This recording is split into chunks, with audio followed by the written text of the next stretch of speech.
serve a avaliação na escola? E qual o papel da coordenação pedagógica na construção de um processo de avaliação formativo e contínuo no cotidiano escolar? Como assegurar processos que estejam a serviço do acompanhamento das aprendizagens dos estudantes? Avaliar para ensinar e aprender é o título do 6º e último capítulo do livro Coordenação Pedagógica, Identidade, Saberes e Práticas, que foi produzido por nós, da comunidade educativa SEDAC, e acaba de ser lançado pela Moderna e a Fundação Santillana. É sobre isso que vamos conversar neste episódio do Na Escola, um podcast para educadoras e educadores. Nessa segunda temporada, estamos discutindo a atuação da coordenação pedagógica. Eu sou a Viviane Anselmo e vou conversar com a Paula Estela e a Simone Azevedo. Ambas são coordenadoras pedagógicas na comunidade educativa SEDAC e têm ampla experiência na formação de coordenadores. Simone é coautora desse capítulo junto com a Laís Oliveira e a Paula fez a revisão desse e de outros capítulos. Vamos ouvir a conversa? Olá, Paula. Olá, Simone. Sejam muito bem-vindas. Olá, Viviane, tudo bem? É um prazer estar aqui com você, com a Paula, para essa conversa tão importante, né? Olá para todos, para todas. É também um prazer estar aqui para poder conversar sobre um tema tão importante. Esse é um tema fundamental, né? E dependendo da forma como ele é colocado, ele pode ser visto como um grande problema, né? Para educadores, para estudantes. É um tema que costuma ser muito polêmico, né? Então, eu queria começar com a Simone, para dizer que a avaliação muitas vezes é vista com medo, né, pelos estudantes. Acho que todos nós aqui temos memória de passar nervoso em dia de prova, medo de receber uma nota baixa no boletim, de bombar o ano, ou pelo menos já viu isso acontecer com alguém, com um irmão, um colega. E pensando agora na perspectiva de que aprender é um direito, uma nota baixa, para a gente usar essa ideia, diz respeito ao aluno e a todo o sistema que deveria oferecer as condições para ele aprender. Como é que é isso? Podia comentar um pouquinho com a gente, Simone? Pensar a aprendizagem como um direito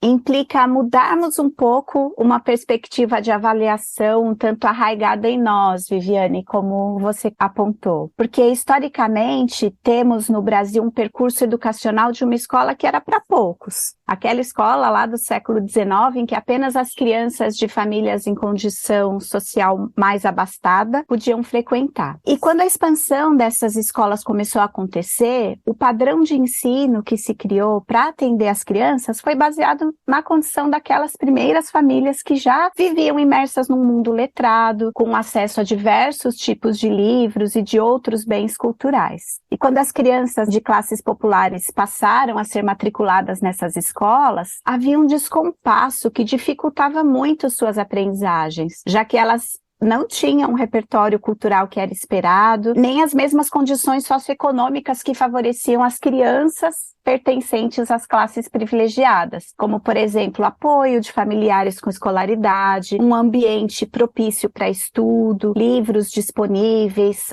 o acesso a obras de arte. Então, o modelo de ensino estabelecido, que era predominantemente transmissivo, não levava em consideração as diferenças socioeconômicas e nem os pontos de partida. Isso é muito sério, né? Que eram extremamente discrepantes de cada criança. Isso prejudicava demais as aprendizagens. Essas escolas, elas tinham um tipo de funcionamento muito rígido, então eram comuns os castigos, as punições, as crianças que não correspondiam às expectativas, abandonavam a escola ou eram convidadas a se retirar. Bom, dessa época até aqui, o Brasil passou por muitas transformações econômicas, políticas, sociais. E você pergunta sobre o direito, não é? No começo do século XX, nós tínhamos movimentos importantes, né? A liderança do Anísio Teixeira gerou um movimento cujo objetivo era lutar abertamente pelo acesso amplo à educação, como forma mesmo de reduzir as desigualdades culturais e econômicas. Então, vem daí educação como um direito de todos. Nós tivemos inúmeros avanços até aqui.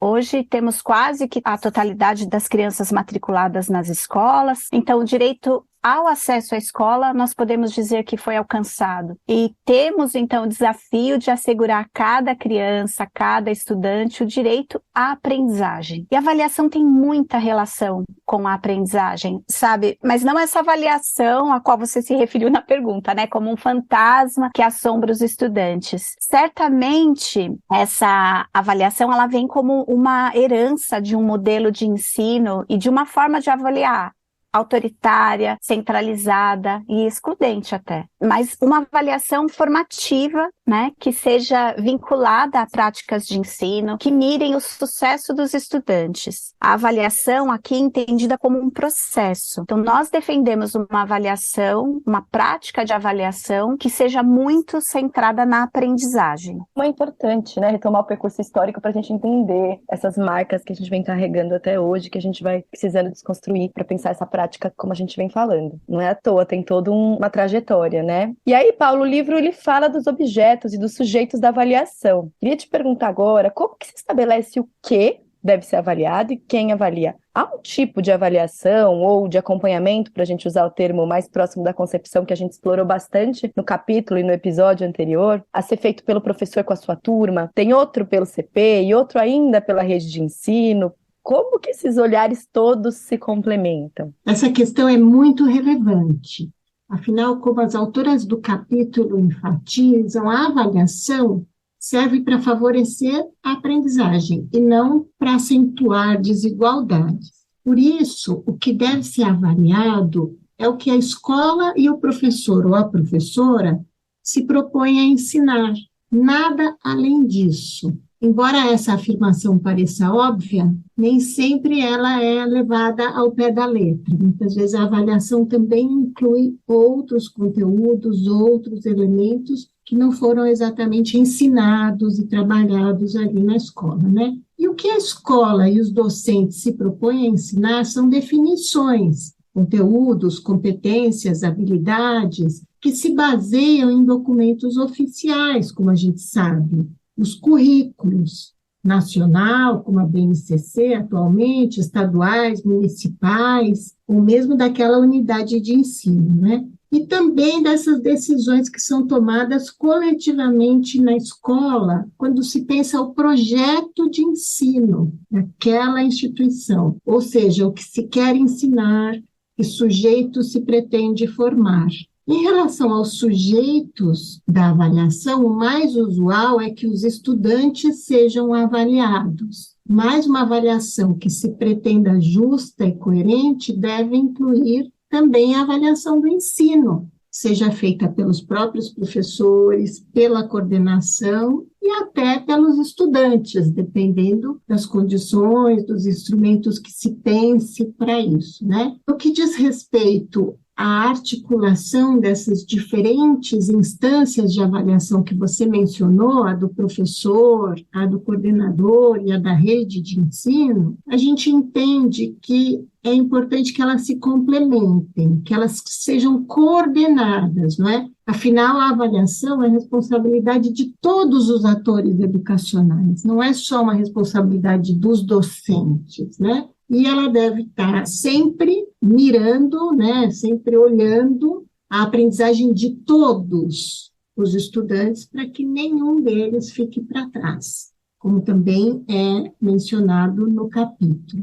Agora, eu posso dar alguns exemplos de como esses olhares se complementam. Então, por exemplo, a coordenação desempenha um importante papel para que essa avaliação praticada pelos diferentes atores possam se basear em dados e, a partir daí, sejam tomadas decisões que estejam ao alcance de cada um deles, do professor, do coordenador, dos técnicos da secretaria ou da própria secretaria, né? Por exemplo, o professor ou a professora pode decidir retomar algum conteúdo ou mesmo encontrar nova forma de trabalhar com algum conteúdo que se constate que não foi suficientemente apropriado pelos estudantes. Já o coordenador ou a coordenadora pode definir com os professores novos agrupamentos para dar a alguns alunos a oportunidade de continuar aprendendo determinados conteúdos que para eles ainda são importantes, que não foram suficientemente assimilados. Claro que isso vai envolver também aí um diálogo com a gestão da escola e com a criação de algumas condições de espaço e tempo para que isso possa acontecer, por exemplo, com a formação de agrupamentos que sejam flexíveis, né, que possam reunir alunos de diferentes turmas, e provisórios, no sentido de que eles não devem se manter para sempre, eles só duram enquanto aquele conteúdo ainda estiver sendo necessário para aquele grupo de alunos, né? Já o diretor ou a diretora podem se apoiar nos dados da avaliação da sua escola, de todas as turmas, né, sistematizados, para conversar com os familiares, com os responsáveis ou mesmo com a Secretaria de Educação, né? E a Secretaria de Educação, por sua vez, os técnicos da Secretaria, podem, a partir das produções que foram construídas, dos processos construídos em uma determinada escola que pratica a avaliação dessa forma que estamos aqui sugerindo, recomendando, para que isso também possa ser compartilhado com outras escolas e possa, dessa forma, atingir uma quantidade maior de alunos que se beneficiariam, então, desse ensino, né, mais comprometido com a aprendizagem de todos. Bom, e ouvindo esses exemplos, porque eles ajudam a ampliar o olhar para esse processo, que é a avaliação, né? Acho que a gente precisa ampliar mesmo. E aí a gente tem um tema que aparece no livro também, e que a gente sabe que tem uma pressão em torno dele, que é o tema da avaliação externa. Queria perguntar para Simone se é possível qualificar a discussão sobre os resultados dessas avaliações externas de maneira formativa e articulá-las com outras formas de avaliação e instrumentos, que a gente sabe que esse é um tema recorrente, uma preocupação, e que muitas vezes essa pressão recai sobre a coordenação pedagógica, né? Sim, para as duas perguntas, Viviane. É verdade que existe uma pressão por bons resultados que recai sobre a gestão escolar, e a figura da coordenação pedagógica precisa responder por isso também. Mas é justo que ela também responda. É justo porque a coordenação pedagógica é uma figura central na escola, porque nós a entendemos como articuladora das aprendizagens. A gente fala sobre isso no livro inteiro e nesse capítulo também aqui como uma forma de ressaltar essa importância da coordenação. Ela é a principal parceira das professoras e dos professores, mas ela é também parceira da direção e também é um elo com as equipes de secretaria, como a Paula comentou na pergunta que você fez para ela agora há pouco. Então, a avaliação externa, ela tem a sua importância e ela pode ser fruto de muitas reflexões no coletivo da escola, né? Mas ela não dá conta de olhar tudo que é necessário. A concepção de avaliação que defendemos abarca também as análises que as avaliações externas possibilitam e vai além. Ela, na verdade, aprofunda a análise no interior da escola. Essa concepção se alinha com a proposta de uma escola democrática e inclusiva, em que os profissionais trabalham de maneira colaborativa e organizam a gestão para a qualidade das aprendizagens de todas e de todos. É uma escola em que o acompanhamento das aprendizagens é feito com frequência e com muita intencionalidade, com o uso de variados tipos de instrumentos de coletas de dados para avaliação e reflexões constantes da equipe docente, que conta também com diferentes tipos de instrumentos de acompanhamento das aprendizagens. É uma escola em que se avalia para dar continuidade ao seu projeto de ensino, ou, se necessário, modificá-lo em favor das necessidades de cada grupo de estudante. E quando eu falo aqui de cada grupo, é cada grupo mesmo, como a Paula comentou também. Pode ser de cada turma, pode ser de cada ano escolar, porque cada uma tem suas especificidades, assim como cada estudante também. Então, as avaliações internas, nessa perspectiva formativa e contínua, permitem não só analisar o estado de conhecimento dos estudantes, mas também reorientar os processos de ensino, que devem ser sempre organizados e reorganizados para promover novas aprendizagens. E é a coordenação pedagógica que tem um lugar privilegiado como articuladora de toda essa engrenagem. Toda essa engrenagem que a Paula comentou faz parte da função da coordenação pedagógica alinhar. É a coordenação que, em parceria com a direção, precisa criar condições para que a equipe docente tenha espaços para analisar continuamente tanto os processos de ensino quanto os instrumentos que utiliza. Legal você falar desse trabalho colaborativo, que é algo que vem aparecendo em todas as conversas, que aparece muito no livro, né, como algo tão importante para a gente, e essa atuação dos diferentes atores nessa engrenagem, né, que acho que vai dando sentido para todo esse processo e tirando essa pressão que a gente falou, né. E aí, queria continuar com você, Simone, para a gente falar dos diversos tipos de avaliação, né? A gente tem a avaliação diagnóstica, a formativa, a cumulativa, o final e a autoavaliação. No livro a gente fala de uma concepção de avaliação formativa. Apareceu na fala de vocês duas, né? O que isso quer dizer exatamente, avaliação formativa? Como eu já mencionei, né, nós defendemos nesse capítulo, no livro inteiro e na nossa prática, uma prática de avaliação que deixe de ser centrada no ensino para se centrar na aprendizagem, né? É quase que como uma passagem do que a gente já viveu, e aí estou relacionando com aquela sua primeira pergunta lá do começo, uma passagem sempre mais na aprendizagem das crianças. Essa defesa está em consonância com o que grandes autores, pesquisadores apontam sobre o tema ao longo dos anos. Então, acho que é bacana a gente comentar, Viviane, que tudo isso que a gente está conversando aqui, que foi sistematizado de certa forma no livro, vem da pesquisa de muita gente que aprofundou e que ainda aprofunda o trabalho nesse tema. No Brasil, a gente tem alguns, vou citar só alguns, tá? O Cipriano Lucchesi, temos o professor Ocimar Alavarce, da França tem o Charles Rady, que é uma referência também, assim como Philippe Perrenot, que é um pesquisador suíço, e uma pesquisadora espanhola também, Nils Sammarthy. Todos eles, em diferentes trabalhos, eles falam da emergência de uma avaliação verdadeiramente formativa. E aí, o que significa isso, né? Acho que essa pergunta que você faz é bastante importante. O Rady define a concepção de avaliação formativa como aquela que deve apresentar 3 características. Ela deve ser informativa, ela deve ajudar os estudantes e ela deve ter uma função reguladora. Mas nós gostamos muito também de como o Perrenot define. E aqui eu vou ler até, eu estou aqui com o livro, Avaliação da Excelência e a Regulação das Aprendizagens entre Duas Lógicas. Ele diz assim, é formativa toda avaliação que ajuda o aluno a aprender a se desenvolver, ou melhor, que participa da regulação das aprendizagens e do desenvolvimento no sentido de um projeto educativo. Então, uma primeira parada que eu queria fazer aqui para responder a sua pergunta é essa. Quando falamos de avaliação como um processo, estamos falando de um conjunto de ações. Por isso, falamos de avaliação processual e contínua, ou falamos um processo avaliativo formativo contínuo. Ele pretende abarcar essas 3 características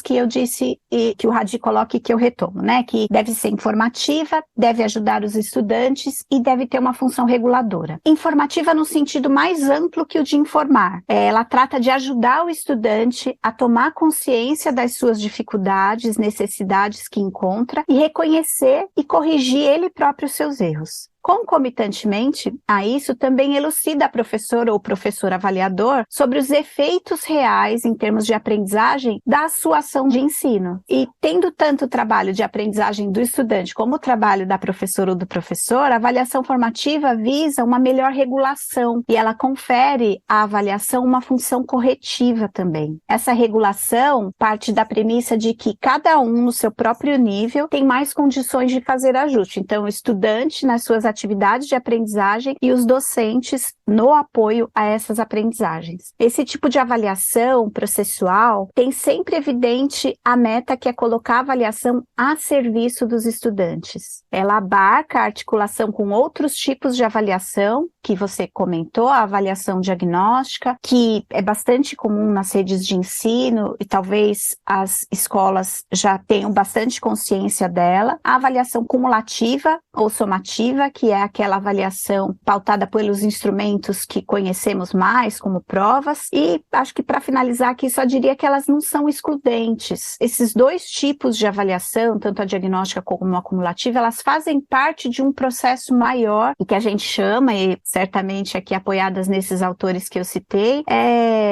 um processo, né? Então, elas fazem parte de um processo maior que é a avaliação formativa e contínua. Muito bom, Simone. Então, aproveitar agora para perguntar para a Paula, né? Então, quando a gente fala em diagnóstico, a gente pensa em uma sondagem inicial, por exemplo, que serve como ponto de referência para a alfabetização, né? Esse é um exemplo bastante conhecido. Mas nessa visão de uma avaliação permanente, integrada ao ensino, com tudo isso que a Simone estava comentando agora na resposta dela, faz sentido a gente pensar no diagnóstico como uma etapa única? Não faz sentido, Vivi.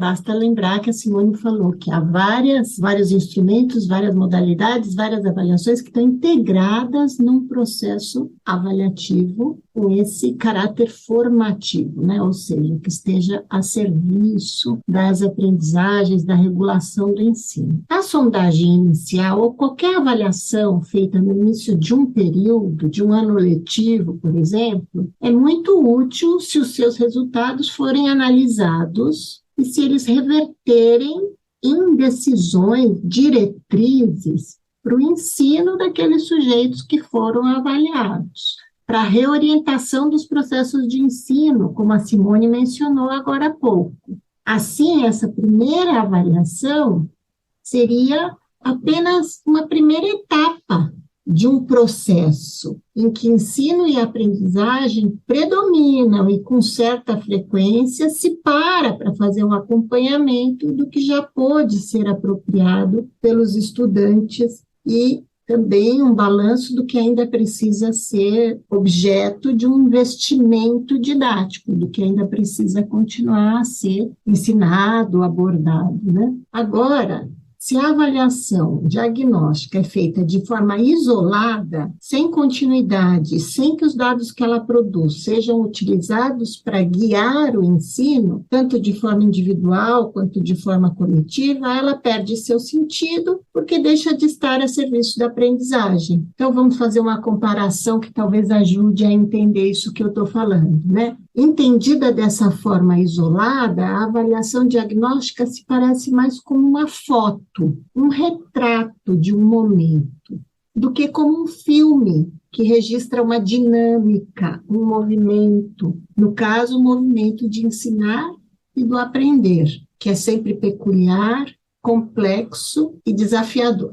Em todos os capítulos do livro, nós temos uma seção chamada Mão na Massa. A proposta desse último Mão na Massa é refletir sobre o papel articulador da coordenação pedagógica no processo avaliativo, formativo e contínuo de acompanhar as aprendizagens para retroalimentar a ação pedagógica, que é isso que a gente está conversando aqui, né? E lá é apresentado um exemplo de plano de acompanhamento, com instrumentos de registro e coleta de dados, que podem ajudar a coordenação pedagógica no cotidiano escolar. Pode contar um pouquinho para a gente, Simone, sobre esse Mão na Massa? Qual que é a proposta que a gente traz? Posso sim, Viviane. Vou fazer um resuminho aqui para todo mundo ficar com vontade de ler, se estiver ouvindo antes de ler o livro, né? Nós tomamos como referência um caso de uma escola em que uma coordenadora dos anos iniciais do ensino fundamental desenvolveu uma série de ações formativas com a equipe docente do primeiro ano, com o objetivo de acompanhar as aprendizagens das crianças e criar condições favoráveis para a formação dessa equipe, né? Então, como ela definiu esse plano que a gente tomou como exemplo, explicita como ela definiu o objeto de análise daquele período. E aqui eu também faço uma parada porque é bem importante dizer que a coordenação, ela não consegue acompanhar tudo sempre. É necessário fazer escolhas nesse percurso no ano de trabalho, né, em cada ano de trabalho, escolhas intencionais para que seu trabalho seja possível, senão, de verdade, ela fica sobrecarregada. Essa coordenadora, então, definiu o trabalho com a construção em matemática, tá, com a construção de cálculos do campo aditivo e problemas também desse campo. Depois ela organizou etapas de trabalho que contaram com, primeiro, a retomada e o aprofundamento dos estudos sobre o tema com essa equipe. Ela definiu uma sequência de atividades e analisou as produções das crianças, uma etapa extremamente importante e às vezes até nova em alguns contextos de algumas escolas, que permite realmente compreender como as crianças estão pensando e o que de fato elas estão aprendendo. Depois vem uma etapa de análise de instrumentos, de acompanhamento das aprendizagens. Então, há também aqui no capítulo alguns exemplos desses instrumentos que podem ser interessantes para as coordenações aqui que nos ouvem. A partir desse processo, a equipe planejou novas intervenções, ou seja, voltou o olhar para o ensino e voltou a analisar novas produções das crianças. Tem um planejamento bem específico para apoiar uma das professoras que precisavam, então ali há algumas referências que podem inspirar o trabalho, sim, das coordenações de vários segmentos. E por fim, tem uma referência do compartilhamento dessas análises com a direção da escola, que tem o objetivo tanto de documentar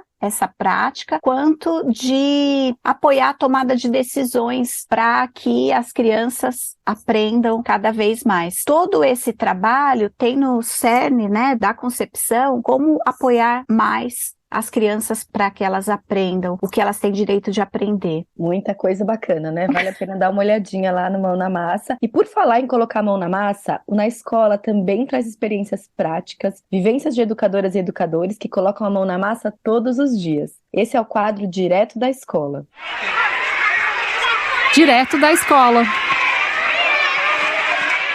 No episódio de hoje, vamos conhecer a experiência da Graça Abrantes, coordenadora pedagógica da MEF Maria Vieira de Souza, em São João do Rio do Peixe, na Paraíba. Graça participou da formação do programa Alfabetização como Foco, uma parceria da CCDAC com o Itaú Social, e contou pra gente como que ela faz no cotidiano esse acompanhamento das aprendizagens de alunos e professores. Na nossa escola, eu, enquanto coordenadora pedagógica, juntamente com minhas equipes e professores, nós percebemos que a avaliação ela não pode ser pontual. Essa avaliação ela deve ser contínua, obedecendo a todo o percurso que o aluno faz. Então, quinzenalmente, eu me reúno com os professores do Ensino Fundamental 1 e Ensino Fundamental 2, para que a gente possa discutir qual o percurso trilhado pelos alunos durante a aplicação de determinados conteúdos, de determinadas sequências didáticas. Então, inicialmente, a gente faz aquele teste diagnóstico e trabalha a partir dos resultados, para que essa avaliação seja uma avaliação formativa, para que a gente possa perceber de onde surgem essas dificuldades na aprendizagem. O problema está centrado na metodologia do professor. Então, diante desses resultados práticos e concretos, eu, enquanto coordenadora pedagógica, vou traçar novas alternativas viáveis e execuíveis para que os alunos possam desenvolver uma aprendizagem de forma linear, de forma plena. Então, a avaliação ocorre como espiral. Na perspectiva da Jussara Hoffmann, da Selma Garrido Pimenta, na perspectiva dessa avaliação ser uma ação, reflexão e ação. Então, a avaliação ela não pode ser pontual, ela deve obedecer a critérios e primar pela qualidade da educação e melhoria da aprendizagem dos alunos. Um exemplo prático disso é agora, no início do ano, e a gente sabe de todo esse percurso pandêmico, né? A gente sempre faz esses testes diagnósticos na perspectiva de que o aluno possa dizer qual é a sua concepção de aprendizagem, ele possa escrever, produzir textos, não apenas responder questionários, mas ele possa se autoavaliar. Então, esse é um exemplo prático, a autoavaliação aplicada no contexto escolar. A experiência da Graça traz elementos importantes do que a gente foi falando, né, ao longo da nossa conversa. Paula, Simone, vocês gostariam de comentar um pouquinho a fala dela? Eu acho muito significativo o depoimento da coordenadora Graça, porque ela menciona a avaliação contínua, da qual já estávamos falando, e também fala bastante da sua função como coordenadora pedagógica de colaborar com os professores e com as professoras para que a aprendizagem dos estudantes aconteça. Ai, Paula, eu concordo muito com você. A fala da Graça elucida muito o que a gente conversou aqui e o que está no livro. E eu acho que eu vou fazer um destaque aí para quando ela fala mais de uma vez, né, do respeito ao percurso das crianças. E a partir desse percurso, que é muito bem analisado pelo que deu para a gente compreender, eles reorganizam, então, o ensino. Vai muito ao encontro do que a gente veio conversando, sim. Ah, muito bom fechar, assim, então, com esse relato da Graça, que acho que vai concretizando tudo que a gente conversou. E a gente está encerrando, mas antes, eu queria que vocês deixassem alguma dica de leitura, filme, vídeo, enfim, algo que vocês tenham tido contato recentemente que gostariam de compartilhar com a gente. Paula, começando por você. Minha dica é de um livro de poesia. Ele se chama A Vida Submarina. Foi escrito por Ana Martins Marques e publicado pela Companhia das Letras. É o livro de estreia dessa poeta mineira, que é nossa contemporânea e que tem feito muito sucesso. Em seus poemas, percebe-se muita sensibilidade e também um talento incrível para observar tudo que nos rodeia. Para ela, um bom poema convida a ver o mundo de forma mais complexa e a reescrever a compreensão que temos dele, a compreensão que temos da linguagem, dos outros e de nós mesmos. Ou seja, um bom poema tem o potencial de oferecer ao mundo o que ele mais parece precisar: autocompreensão. Tomo a liberdade de ler para vocês um poema breve do livro que estou indicando. trapézio. Uma vez, vendo um número de circo apenas razoável, à noite, numa praça do interior, tédio e susto, alcoóis fortes, lua baixa, foi que eu me dei conta de que nunca houve um trapezista que não estivesse apaixonado.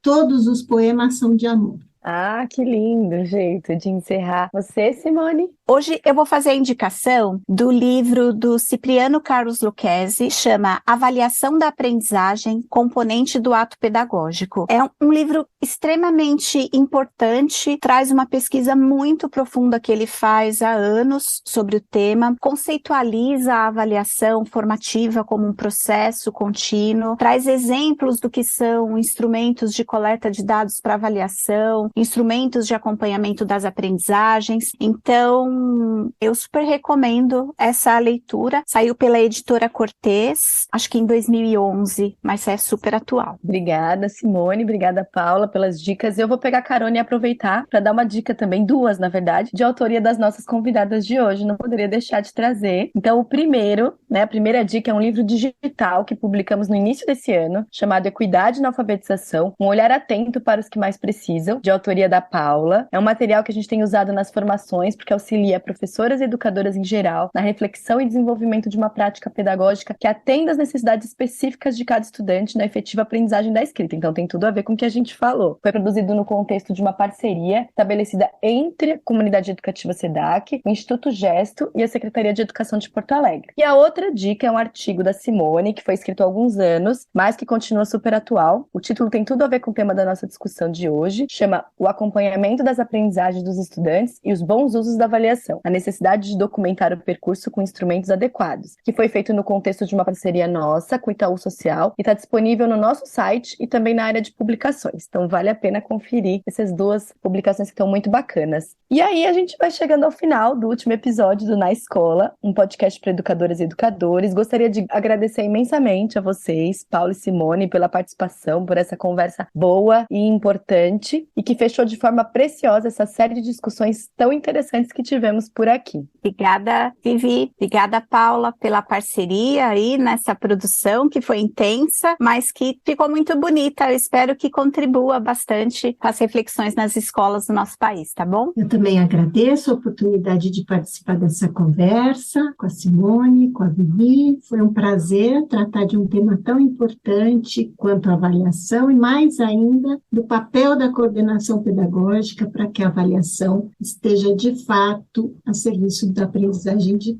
todos os estudantes. Obrigada mais uma vez. E que pena, chegamos ao fim dessa temporada. Esse foi o 13º episódio do podcast e o último dessa série, que foi totalmente dedicado aos coordenadores pedagógicos. Se você ainda não ouviu os programas da primeira temporada, em que falamos do papel da direção, volta lá para ouvir que vale a pena. É só dar uma olhadinha aqui mesmo na playlist do nosso Spotify. E não deixe de compartilhar também com outras educadoras e educadoras que podem se beneficiar dessas reflexões. Aproveito para agradecer a todas as pessoas que passaram por aqui no nosso podcast. Nossas autoras entrevistadas, mas também quem participou do quadro Direto da Escola, trazendo aqui de forma tão generosa um pouco das suas práticas. Quero agradecer também à Escola Estadual Alfredo Chaves, daqui de São Paulo, capital, que nos recebeu para captar os áudios que usamos lá no primeiro episódio. Também aos nossos parceiros da Fundação Santiliana e da Editora Moderna e toda a equipe envolvida nessa produção. A Carolina Glicério, o Cleiton Melo e a Denise Bacotina pelos roteiros, o Fernando Sampaio aqui na captação, Felipe Seriacop nas artes e Domênica Mendes pela edição e sonorização. Lembro que o livro Coordenação Pedagógica, Identidade, Saberes e Práticas está disponível para download gratuito nos sites moderna.com.br/modernamigos ou comunidadeeducativa.org.br na área de publicações. O Na Escola é um projeto da Comunidade Educativa SEDAC, em parceria com a Moderna e a Fundação Santiliana, com discussões trazidas do livro Coordenação Pedagógica, Identidade, Saberes e Práticas. Aproveita para seguir nosso canal no Spotify para receber o aviso de novos programas ou acesse o YouTube da Moderna. Nós vamos colocar os links aqui na descrição do podcast. Obrigada por nos acompanhar.